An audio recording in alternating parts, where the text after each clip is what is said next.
오늘 우리에게 주신 하나님 말씀 구약성경 룻기 2장 1절부터 7절, 저와 한 절씩 나누어서 읽도록 하겠습니다. 나오미의 남편 엘리멜렉의 친족으로 유력한 자가 있으니 그의 이름은 보아스더라. 모압 여인 룻이 나오미에게 이르되, 원하건대 내가 밭으로 가서 내가 누구에게 은혜를 입으면 그를 따라서 이삭을 주겠나이다 하니, 나오미가 그에게 이르되 내 따라 갈지어다 하매, 룻이 가서 베는 자를 따라 밭에서 이삭을 줍는데 우연히 엘리멜렉의 친족 보아스에게 속한 밭에 이르렀더라.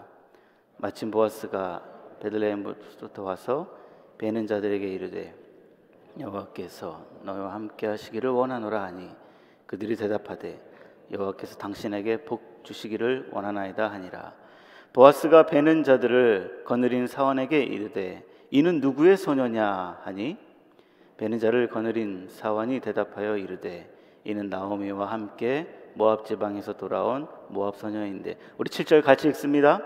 그의 말이 나로 베는 자를 따라 단 사이에서 이삭을 죽게 하소서 하였고, 아침부터 와서는 잠시 집에서 쉰 외에 지금까지 계속 하는 중이니이다. 아멘. 우리 좀 떨어져 있긴 하지만 우리 좌우 앞에 계신 분들과 함께 인사하셨으면 좋겠습니다. 참 잘 오셨습니다. 주님이 우리와 함께 하십니다. 인사하시겠습니다. 아멘. 룻기서는 넉 장밖에 되지 않는 짧은 성경 중에 한 성경입니다. 이 룻기서에는 한 여인의 삶 속에서 일어났던 절망, 그리고 이 절망에서 머무르지 않고 희망, 기쁨으로 바꾸어 주시는 놀라운 하나님의 반전 스토리, 역전의 이야기가 담겨져 있는 책입니다. 이 반전 스토리, 이 역전의 이야기는 단순히 그 한 여인, 그 한 사람의 이야기를 말해주는 것이 아니라, 그것을 넘어서, 한 여인의 이야기를 넘어서 하나님의 구원 역사, 즉 불순종으로 말미암아 영원히 죽을 수밖에 없었던 비참한 존재에서 예수 그리스도를 통하여서 구원과 회복에 이르르는 구원의 역사를 압축해서 이 넉장 안에 포함해서 우리에게 허락해 주시는 귀한 하나님의 말씀이 되는 줄 믿습니다. 하나님께서는 애굽에서 종살이하던 이스라엘 백성들을 빼내셔서 아브라함에게 약속하신 젖과 꿀이 흐르는 가나안 땅에 들어가게 하셨습니다. 지도자였던 여호수아가 사는 날 동안과, 그리고 하나님의 큰 일, 하나님의 큰 역사를 체험했던 사람들이 사는 날 동안에는 하나님의 명령하심, 하나님께서 주신 율법의 말씀을 잘 따라서 살아왔습니다. 그러나 그들이 다 죽은 후에 새롭게 자라난 세대들은 더 이상 하나님의 은혜를 기억하지 않고 급속도로로 가나안의 문화에 젖어들면서 살기 시작했다는 것입니다. 그들이 죽고 난 후에 타락의 속도는 굉장히 빠르게 진행되었습니다. 그 타락의 가장 중요했던 핵심은 하나님께서 명령하신 율법과는 상관없이 그저 자기 생각이 옳은 대로, 그저 내 생각이 맞는 대로 살아왔었습니다. 그것이 바로 사사시대이고 룻기서의 배경이 되는 시대적 배경입니다. 그래서 어쩌면 나오미와 그의 남편 엘리멜렉도 그 시대의 사람이었었기 때문에 큰 고민 없이 흉년이 찾아왔으니 먹고 사는 것이 급하니까 모압으로 자기들이 가지고 있는 재산을 다 처분한 후에 모압으로 이주한 것 같습니다. 이 모습은 단순히 나오미와 엘리멜렉의 이 한 부부의 이야기가 아니라 사사시대 전반적으로 퍼져 있었던 사람들의 사고방식, 사람들의 체계, 그들이 갖고 있는 삶의 원동력, 자기 뜻대로 자기 마음대로 행해왔던 사람들, 그 모습을 보여주는 하나의 중요한 샘플 예가 되는 것 같습니다. 그러나 오늘 본문 1절에 보시면 하나님의 백성들 모두가 다 타락하지는 않았음을 볼 수 있습니다. 함께 2장 1절 읽겠습니다. 시작. 나오미의 남편 엘리멜렉의 친족으로 유력한 자가 있으니 그의 이름은 보아스더라. 엘리멜렉, 보아스 두 사람이 나옵니다. 근데 이 두 사람이요 공통점을 가지고 있습니다. 동시에 아주 큰 대조, 차이점을 가지고 있음을 발견하게 됩니다. 이 둘은 유다 가문에 속해 있었던 사람들이었습니다. 그리고 이 사람들의 고향은 베들레헴이었습니다. 아마도 엘리멜렉과 그리고 이 보아스는 나이가 비슷했을 것 같습니다. 거의 비슷한 나이 또래, 동시대의 사람이었습니다. 그렇기 때문에 똑같이 흉년을 맞이했을 것이고요, 똑같이 기근을 맞이했었을 것입니다. 그런데 한 사람은 기근을 맞이하여서 재산 처분하여 모압으로 이사를 갔습니다. 반면에 똑같은 동시대의 사람인데, 똑같은 유다 지파에 속해 있는 사람인데, 또 한 사람은 약속의 땅 가나안에서 굳굳이 지키고 있었다라는 것입니다. 2장에 와서 엘리멜렉과 보아스를 견주어서 비교하면서 보여주는 이 모습이요 1장에서도 나옵니다. 1장에서는 오르바, 나오미의 자부 오르바와 또 룻과의 비교, 이 둘도 선택의 지가 달랐습니다. 한 사람은 모압으로, 한 사람은 베들레헴으로. 엘리멜렉도 동일합니다. 그리고 보아스도 한 사람은 모압으로, 한 사람은 약속의 땅 가나안 땅에서 그 땅을 지키게 됩니다. 룻기서의 배경, 사사시대의 사람들, 앞서 말씀드렸듯이 하나님의 은혜를 잊어버리고 하나님이 왕이신데 왕이 없었습니다. 자기 뜻대로, 자기 원하는 대로 살아가는 사람들. 겉모습은 하나님의 사람이라 말할 수 있지만 속모습은 가나안 사람들과 별반 다름이 없었던 사람들. 그러나 보아스는 주변 환경에 동요되지 않고 휘둘리지 않고 언약 백성들에게 주신 하나님 말씀을 지키며 하나님으로부터 부어주실 은혜를 기다리며, 그리고 자신에게 은혜를 구하는 영혼이 있다면 그 영혼에게도 하나님께서 나에게 주신 은혜를 흘려보낼 줄 아는 그 보아스. 이 보아스를 성경은 유력한 자다라고 말해줍니다.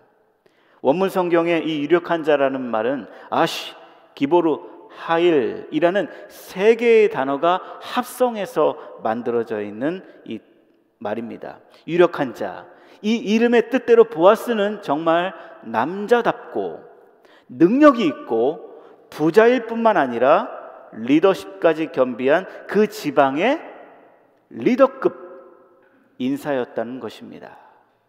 보아스의 댐댐이는 유력한 자, 이 한 수식어로 포함되는 것이 아니라 룻기 2장부터 4장 전반적으로 보아스의 댐댐이를 보여주는 장면이 참 많이 나오고 있습니다. 룻과 결혼하는 모든 그 과정마다 보아스의 댐댐이, 그리고 실제적으로 자신의 삶의 일상에서 다른 사람들에게 대하는 그 모습 속에서 유력한 자, 정말 그 수식어가 아깝지 않을 정도로 너무나도 아름다운 그러한 별명을 가지고 있는, 칭호를 가지고 있는 사람이었습니다. 이스라엘의 긴 흉년 때 보아스는 환경과 상황에 상관없이 조상으로부터 물려받은, 하나님으로부터 물려받은 기업을 떠나지 아니하고 오히려 기근의 때에 어디로 도망가지 아니하고 그 땅에서 오히려 하나님을 간구하며 오 주여 나에게 우리에게 은혜를 주소서 간구하며 굳굳이 인내하며 자기가 있어야 할 그곳을 지키고 있었다라는 것입니다. 그리고 보아스는 하나님께서 이스라엘을 돌보사 다시금 풍년의 때, 다시금 베들레헴 떡집에 떡을 풍성하게 하나님께서 공개하실 때에 이때가 때다, 곡식을 많이 거둬들여 자신의 곳간에만 채우는 것이 아니라 자신의 곳간을 열어 가난하고 연약하고 부족한 영혼들에게 베풀어 주었던 정말 인애의 사람이었습니다. 그 시대의 많은 사람들은 애써 잊어버리고 싶고 굳이 지키고 싶지 않았던 하나님의 율법의 규례를 보아스는 따르고 있음을 알게 됩니다. 특별히 고아와 과부와 나그네를 선대하라 라는 이 하나님의 말씀을 그 당시 시대 사람들은 나 먹기 살기도 바빠 죽겠는데 어디서 그런 걸 지켜? 라고 안 지켰지만 이 보아스는 오히려 그러면 그럴수록 더욱더 하나님의 말씀을 지켜야 한다라는 정신으로 하나님께서 원하시는 율법의 규례를 따랐던 것입니다. 모른 척하지 않았습니다. 내 귀에 들려졌던 어느 형제, 어느 자매의 연약함이 내 귀에 들려지면 내가 할 수 있는 부분에서 할 수 있는 것만큼 도와주었다는 것입니다. 딱 모른 척하고 넘어가지 않았습니다. 훗날 자신이 손해를 감수하면서까지 기업 물을 법을 따라야 하는 룻과의 결혼을 결심하게 되고, 이 보아스는 하나님의 말씀을 문자적으로 지켰을 뿐만 아니라 문자적으로 되어져 있는 이 하나님의 말씀에 그 속에 들어가 있는 그 정신, 문자를 뛰어넘는 그 문자 깊이 들어가 있는 하나님의 정신을 따라 믿음의 삶을 살았던 것입니다.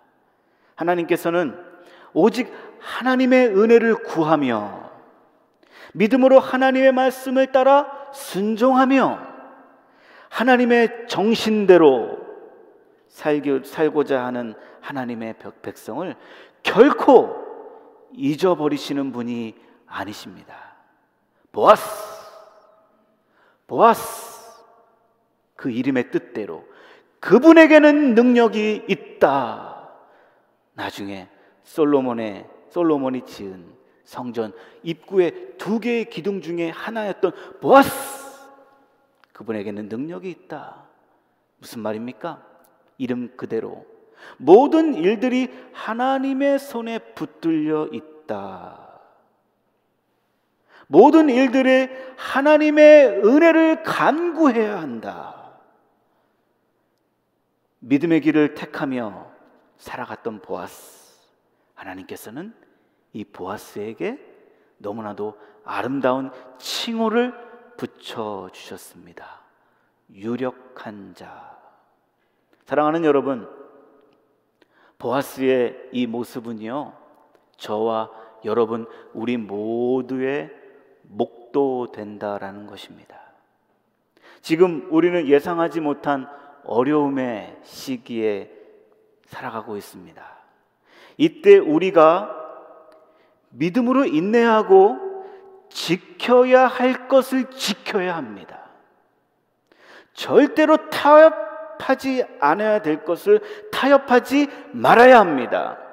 세상은 타협합니다. 세상은 그렇답니다. 그런데 나는 거기에 휘둘리거나 거기에 퐁당 빠져서 같이 살아가서는 안 됩니다.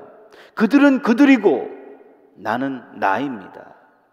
하나님께서는 하나님의 도움을 구하며 믿음으로 인내하고 하나님의 말씀대로 살고자 하는, 하나님 말씀에 담겨져 있는 그 정신대로 살고자 하는 그 영혼을 반드시 선대하시고, 그 사람만이 아니라 그 사람을 통하여서 후대에까지 복내려 주시며 후대에까지 선대하시는 하나님이 되심을 믿습니다. 또한 나를 통하여서 은혜가 필요한 영혼들에게 모른 척 하는 것이 아니라 그 영혼들에게 받은 하나님으로부터 받은 나의 은혜를 나누어 줄 아는 손과 발들이 우리 모두가 되어야 할 줄 믿습니다. 다음으로 살펴보고자 하는 것은 은혜를 구하는 삶, 룻입니다. 2절을 함께 보도록 하겠습니다. 우리 함께 같이 읽겠습니다. 시작. 모압 여인 룻이 나오미에게 은혜를 입으면 그를 따라서 이삭을 줍겠나이다 하니, 베들레헴으로 나오미와 룻이 도착하게 되었습니다. 그런데 이 룻은 지체하지 않고 베들레헴에 도착한 후에 당장 먹고 살아야 되니까 밭으로 나가기를 원했던 것입니다. 베들레헴은 룻에게 부담스러운 땅이었습니다. 두려움의 땅입니다. 왜냐하면 자기 자신 출신이 모압 지방이었었기 때문입니다. 하나님도 싫어하시는 모압 땅, 하나님의 사람들도 싫어하는 모압 땅, 그 지방의 출신이라는 것입니다. 그런데 막막함과 두려움을 가지고 룻은 그냥 가만히 손 놓고 앉아 있었던 것이 아니라 밖으로 나가기를 원했던 것입니다. 일하기를 원했던 것입니다. 그 이유가 무엇인가 하면 나오미와 룻이 딱 베들레헴에 도착했을 때에 처음으로 들어왔던 광경, 처음으로 보여줬던 베들레헴의 풍경이 뭐였었냐면 넘실넘실대는 보리 추수밭이 그의 눈에 보여졌기 때문이었습니다. 아마도 룻은 그 모습을 보면서 하나님의 은혜가 여기에 있구나, 하나님의 은혜가 이곳에 있구나, 작은 은혜의 한 조각을 발견하게 되었던 것입니다. 그래서 아직 내 손에는 쥔 곡식 자루는 없지만 룻은 하나님의 은혜를 기대하며 하나님의 은혜를 갈망하며 밭으로 나가기를 원했던 것입니다. 단순히 막연한 기대가 아니고 뭐 어찌 될까, 삿입에 거미줄 출까 하는 요행수로 나갔던 것이 아니라 레위기 말씀을 부여잡고 룻은 나갔던 것입니다. 레위기 19장 9절부터 10절의 말씀, 너희가 너희 땅에서 곡식을 거둘 때에 너는 밥 모퉁이까지 다 거두지 말고 내 떨어진 이삭도 줍지 말며 가난한 사람과 거류민을 위하여 버려두라. 나는 너희의 하나님 여호와니라. 이 말씀을 룻이 알았던 것 같습니다. 이 율법의 말씀을 붙잡고 룻은 밭으로 나가게 됩니다. 그러나 믿음의 결단을 하긴 했지만 여전히 룻은 두려움을 가지고 있었던 것 같습니다. 왜냐하면 앞서 말씀드렸듯이 룻은 모압 지방의 사람이고 자칫하다가 돌에 맞을 수도 있고요, 그리고 자신을 변호해 줄 수 있는 남편도 있지 않았기 때문입니다. 그러나 머물거릴 수는 없었습니다.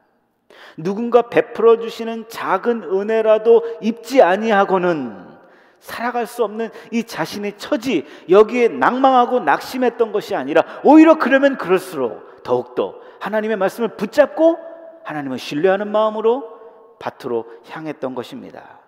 은혜를 향한 절박함, 갈급함이 이 모든 두려움을 무릅쓰고 룻을 보리추수 밭으로 향하게 하게 했던 것입니다.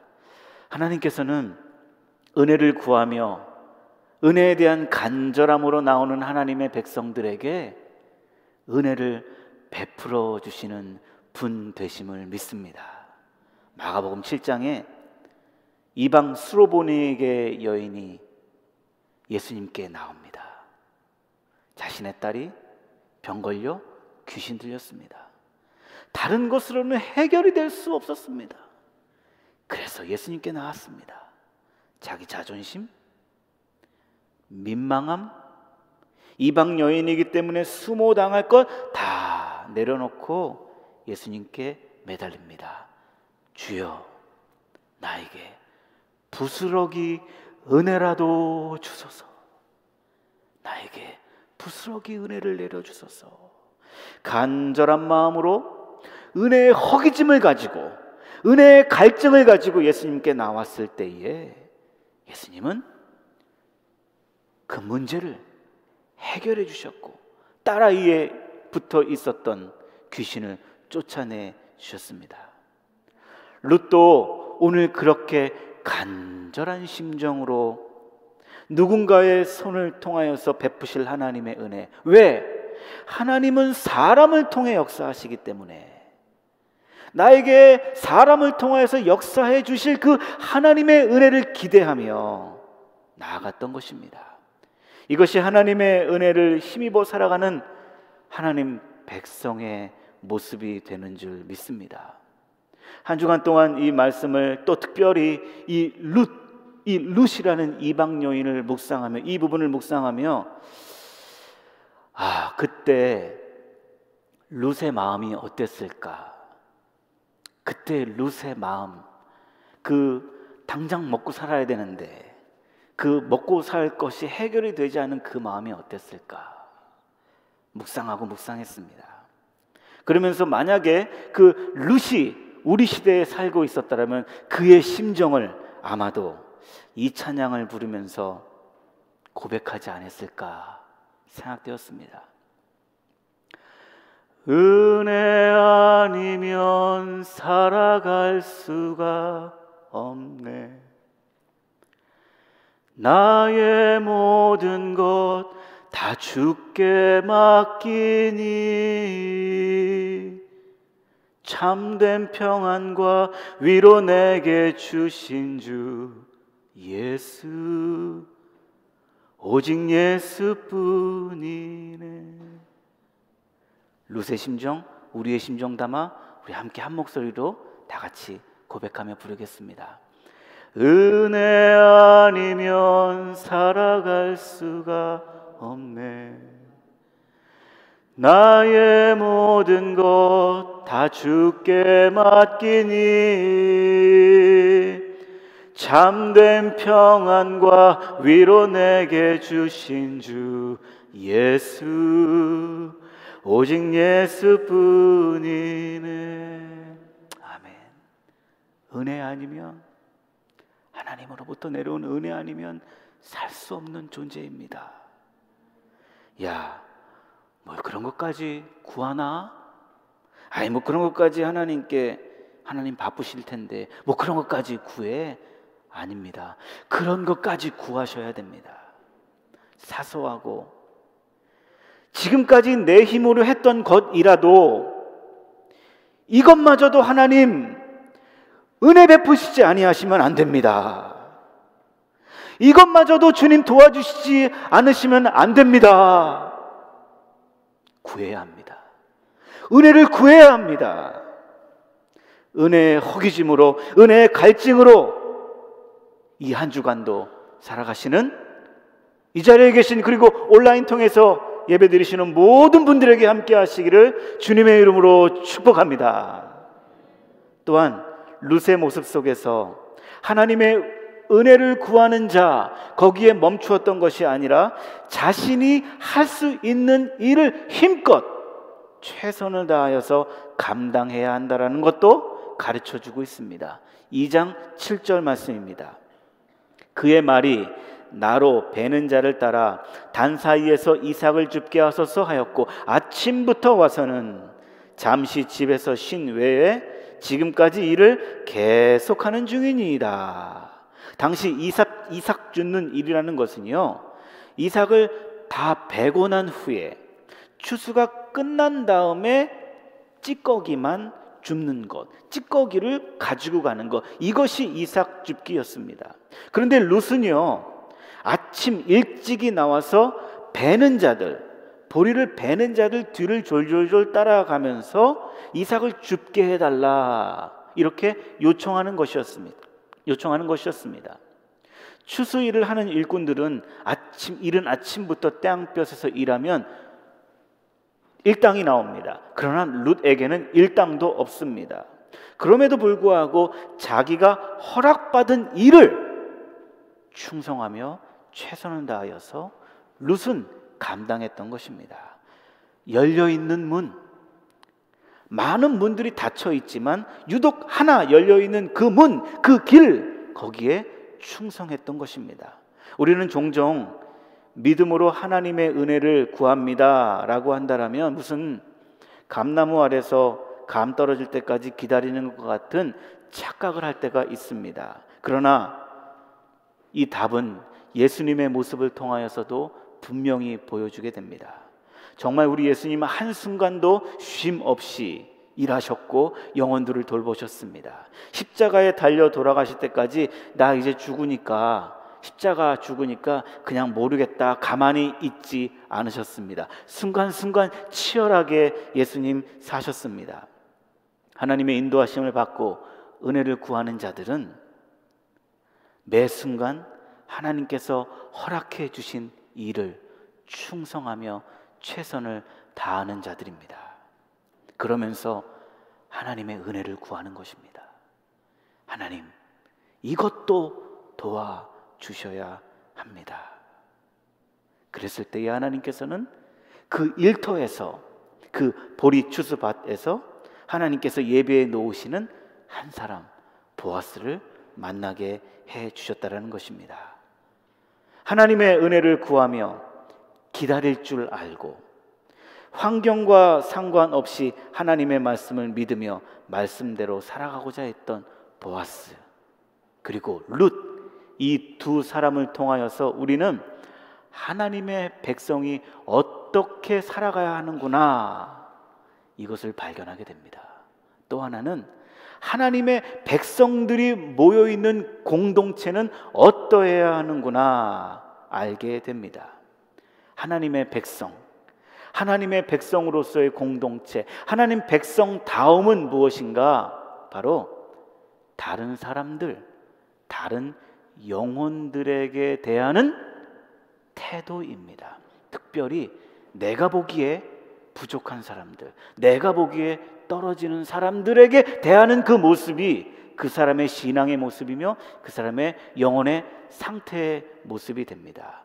보아스와 룻의 모습을 통하여서 우리는 다른 영혼들을 대하는 태도, 그것을 통하여서 하나님 사람, 하나님의 백성의 모습을 발견하게 됩니다. 룻기시 2장 12절부터 13절 함께 보시겠습니다. 좀 긴데 천천히 같이 읽겠습니다. 시작. 여호와께서 내가 행한 일을 보답하시기를 원하며 이스라엘 하나님 여호와께서 그의 날개 아래 보호를 받으러 온 내게 온전한 상 주시기를 원하노라 하는지라.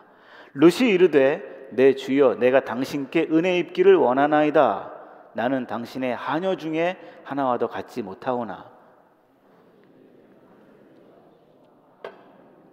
말씀을 하셨나이다 하니라.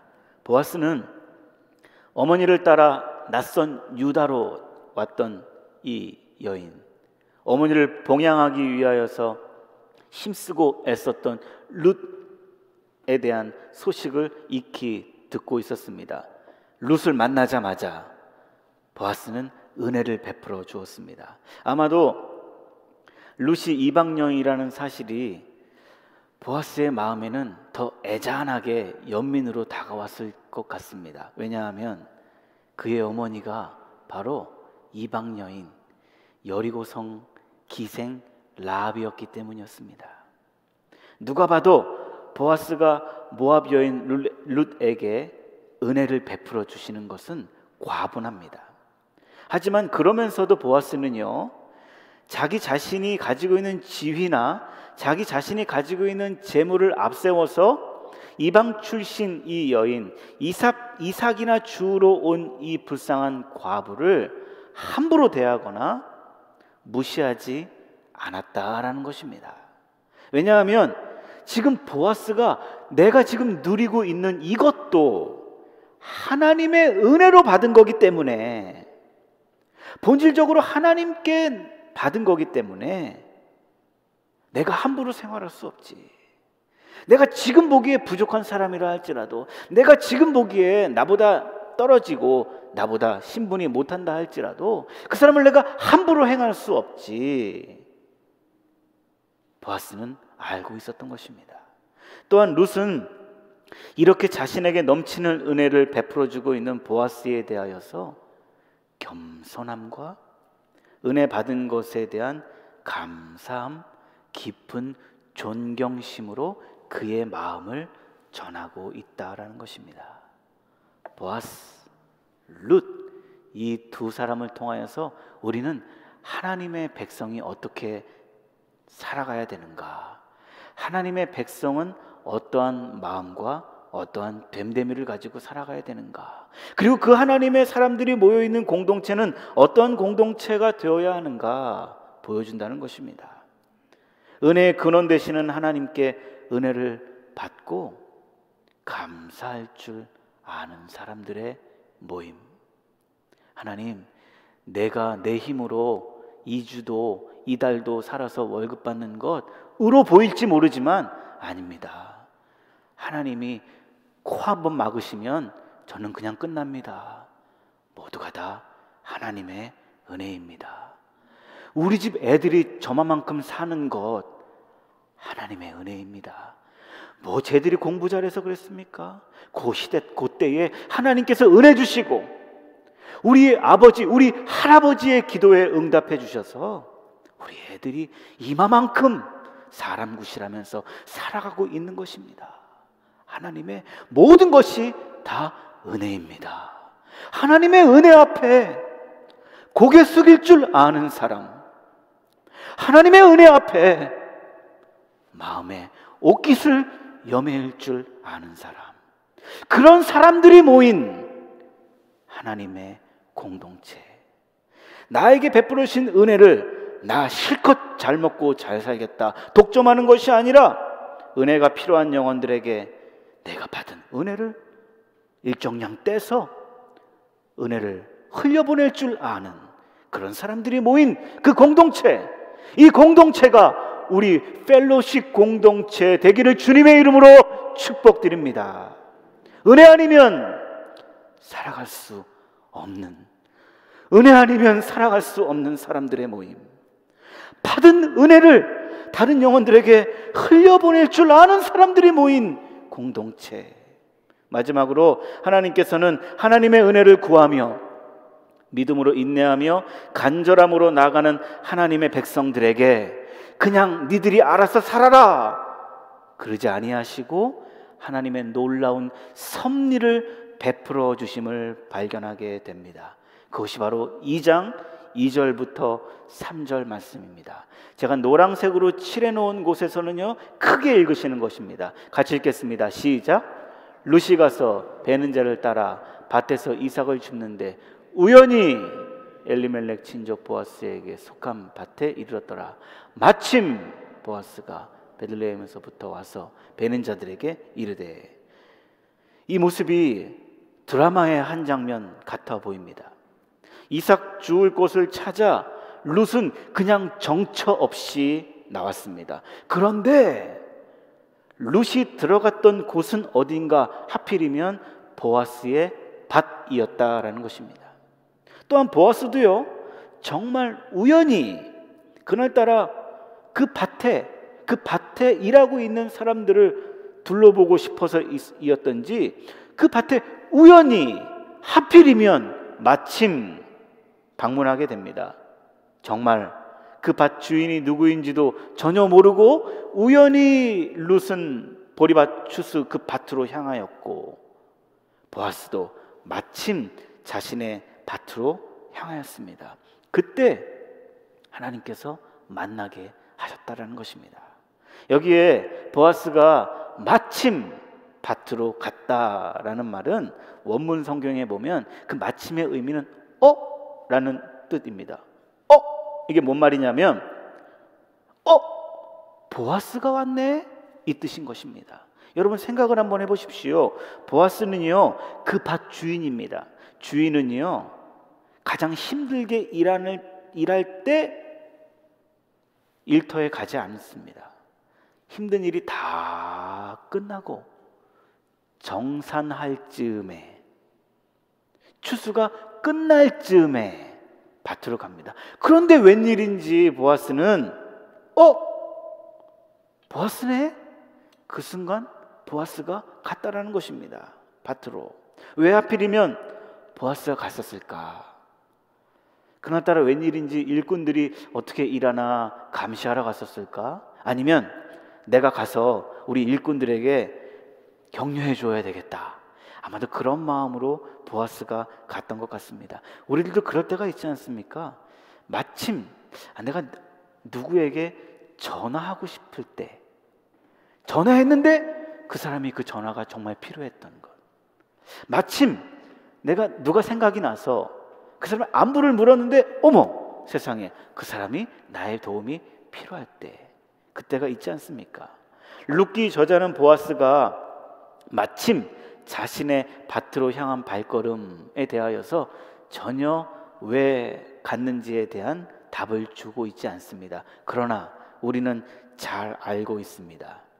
보아스와 룻을 만나게 하시려는 하나님의 작전이셨습니다. 하나님의 정확하신 타이밍. 우리는 이것을 적절한 하나님의 타이밍이다 고백합니다. 사실 룻기서에서는요, 룻기 앞에 있는 성경들에서는 정말 대단한 하나님의 역사가 엄청 많이 나옵니다. 특별히 룻기 바로 앞에 있었던 사사기 그리고 여호수아서에 보면 하나님의 직접적인 개입이 엄청 많이 나오십니다. 하나님께서 막 말씀하시고요, 사람들이 알아들을 수 있는 언어로 하나님께서 막 능력을 뿡뿡뿡 행하십니다. 그런데 룻기에는 그런 모습이 하나도 안 나오고 있습니다. 하나님 여호와의 이름 몇 구절만 나오고 하나님의 신적인 능력, 하나님의 신적 개입이 하나도 나오지 않고 있다는 것입니다. 무엇을 말하고 싶으셔서 이렇게 이 말씀을 우리에게 주셨을까요? 그것은 바로 하나님은 하나님의 사람들에게, 하나님의 사람들의 일상적인 이야기, 하나님의 사람들의 사건 속에서 숨어서 역사하시는 하나님이시다. 배후에 일하고 계시고 배후에 숨어서 역사하고 계시는 하나님을 보여주고 있습니다. 구약 성경에 여성의 이름으로 되어 있는 또 다른 성경책 에스더, 이 에스더서에서도요 하나님에 대한 이름이 한 줄 한 문장도 한 단어도 나와 있지 않습니다. 그럼에도 불구하고 하나님의 성도들, 수산궁에 외톨이 있었던 하나님의 성도들 내버려 두신 것이 아니라 그들의 삶의 일상 속에서 하나님은 정말 우연처럼 보이는 일들을 통하여서 그 백성들을 인도하고 계신다라는 것을 보여주고 있습니다. 에스더 2장에 보시면 신하 2명이 아하수에로 왕을 살해하려는 음모를 꾸몄습니다. 근데 우연히 그것을 모르드게가 듣게 됩니다.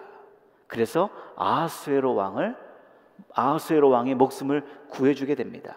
6장 1절에 보시면 모르드게가 큰 공을 세웠는데요, 왕이 그만 잊어버렸습니다.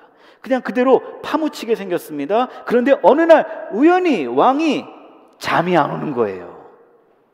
잠을 잘 수가 없는, 잠이 안 올 때가 있잖아요. 그런데 또 우연히 마침 왕실 연대기를 들춰보고 싶은 마음이 든 것입니다. 그때 그렇지, 얼마 전에 이런 일이 있었지, 모르드게에게 상을 주어야 되겠다. 6장 4절 아하수에로 왕이 모르드게에게 상을 주려는 순간 마침 하필이면 그때 하만이 돌아오게 됩니다. 7장 8절 그 유대 민족을 말살하려고 하는 하만의 계획이, 음흉한 계획이 있었는데 이 음흉한 계획이 에스더 왕비에게 걸리게 되었습니다. 이것에 대해서 하만이 놀라서 에스더에게 찾아와서 무릎 꿇고 조아리는데 하필 그 모습을 아하수에로 왕이 보게 되는 것입니다. 아하수에로 왕은 하필 그 모습을 보면서 어떻게 생각했냐면 이 사람 봐라, 어디 감히 왕비를 겁탈하려고 그래, 이렇게 하필이면 생각해서 분노를 사게 됐다는 것입니다. 여러분, 왜 하필이면, 왜 우연히, 왜 마침 거기서 그런 일이 일어났는지 우리의 짧은 머리로는 이해할 수 없습니다. 세상에서 흔히 우연을 우연히 3번이다 하면 필연이다라고 말합니다. 운명적이다 말합니다. 그러나 이 모든 것은 우연 아닙니다. 우연을 가장한 필연입니다. 우리 인생 가운데 숨어서 역사하시는 하나님, 평범해 보이는 우리 일상 속에서 역사하시는 하나님에 대하여 설교해주고 있는 것입니다. 우리의 삶 속에서 만나는 우연히 그리고 마침, 이 모든 것들은 하나님께서 설계해 놓으신 타임 테이블이 되는 줄 믿습니다. 저도 지난 저의 짧은 인생을 되돌아보면 그때 왜 하필이면 그분을 만났지? 그때 왜 하필이면 그 일이 나에게 일어났었지? 왜 하필이면 그때 그 문구가 나에게 들어왔지? 가만히 그것들을 모아 하나로 연결해 보니 하나님의 섭리였구나, 하나님의 은혜였구나. 이것이 어찌 저만의 고백이 될 수 있겠습니까? 여기 앉아 계신 여러분, 그리고 온라인 통해서 예배 드리는 여러분들, 우리 모두에게 하나님께서 보여주시는 우연히와 마침 속에서의 하나님의 인도여 섭리하심이 되는 줄 믿습니다. 혹시 여러분들 중에 아직 풀리지 않는 궁금증과 기도 제목을 가지고 계신 분이 계시지는 않으십니까? 기다리고 기다렸는데 아무런 응답이 없는 것 같은 일들 앞에서 계시는 분은 안 계십니까? 솥단지에 내가 들어가 있고 솥뚜껑을 꽉 눌러서 하나님은 내 기도 안 들어주시는 것 같아 하는 것 같은 답답함 속에 계시는 분은 없으십니까? 시간이 지나고 계속 지나는데 급한 마음으로 내 마음이 다른 분은 없습니까? 하나님의 타이밍을 믿으시기를 바랍니다. 하나님께 밀어 맡기십시오. 하나님께 내드리십시오. 이것은 내 일이 아닙니다. 하나님의 일입니다. 하나님의 손길을 믿습니다. 우연과 마침의 분침, 시침이 움직여서 정확한 시간에 룻과 보아스를 인도하셨듯이 우리들도 하나님의 시계 종소리가 울리는 그때 우리가 있어야 할 삶의 자리, 하나님께서 인도하신 그곳에서 하나님의 사람으로서 살아내는, 인내하시는, 하나님의 섭리를 믿으시는 우리 모두가 되시기를 소원합니다. 말씀을 마무리하겠습니다. 우리는 오늘의 말씀 속에서 하나님의 은혜에 허기진다는 것, 하나님의 은혜로만 살아갈 수밖에 없는 존재라는 사실을 일깨움 받습니다. 사랑하는 여러분, 아침마다 하나님께 외치십시오. 하나님, 은혜 아니면 살아갈 수 없습니다. 은혜를 주십시오. 오늘 회사 가서 똑같은 일을 할 텐데 과거에 내가 했다고 다 내가 할 수 있는 일이 아님을 압니다. 그것도 하나님 도와주셔야 됩니다. 하나님, 나는 단 한순간도 하나님의 은혜가 없으면 살아갈 수 없는 존재입니다. 우리 집 애들 하나님의 은혜로 사는 것을 알게 해 주십시오. 하나님의 은혜를 간구하시기를 바랍니다. 우연과 마침이라는 하나님의 타이밍을 믿고 이 한 주간도 믿음의 우리의 일상을 살아내기를 소원합니다. 어쩌다 보니 하는 그런 말은 없습니다. 그런 불신앙의 말은 하면 안 됩니다. 그때, 그 시간, 그곳, 그 사람, 그 모든 일들이 하나님과 하나님의 계획과 섭리 가운데 하나님의 장중에 붙들고 있는 그 안에서 이루어지고 있는 사실임을 믿습니다. 그렇기에 오늘 하루도 모든 것 주신 하나님의 은혜를 감사하며 하나님 백성답게 살아가는 것입니다. 우리 모두는 하나님의 인애 헤세드의 사랑으로 예수 믿어 구원받은 사람들입니다. 말씀 속에서 우리가 귀로 듣고 눈으로 봤던 그 하나님의 말씀이 예배당 밖으로 나가면서 다 잊어버리는 말씀이 아니라 오늘 나에게 주신 그 문자적인 그 하나님 말씀, 들려지는 그 말씀의 정신, 그 말씀의 정신을 부여잡고 역동성 있게 살아 움직이는 그 말씀, 로고스의 말씀이 되어서 이 한 주간도 믿음으로 살아내시는 우리 모두 되시기를 주님의 이름으로 축원드립니다. 아멘. 기도하시겠습니다. 하나님 아버지, 우리는 모두 하나님으로부터 임하는 은혜가 없으면 살아갈 수 없는 인생들입니다. 주여, 우리에게 은혜를 베풀어 주시옵소서. 주님, 우연 속에 담겨져 있는 하나님의 사랑과 섭리를 볼 수 있는 눈을 우리에게 주옵소서. 이 한 주간도 하나님의 때에 하나님의 타이밍을 소망하며 믿음으로 살아갈 수 있도록 도와주시옵소서. 주 예수 그리스도의 이름으로 기도드리옵나이다. 아멘.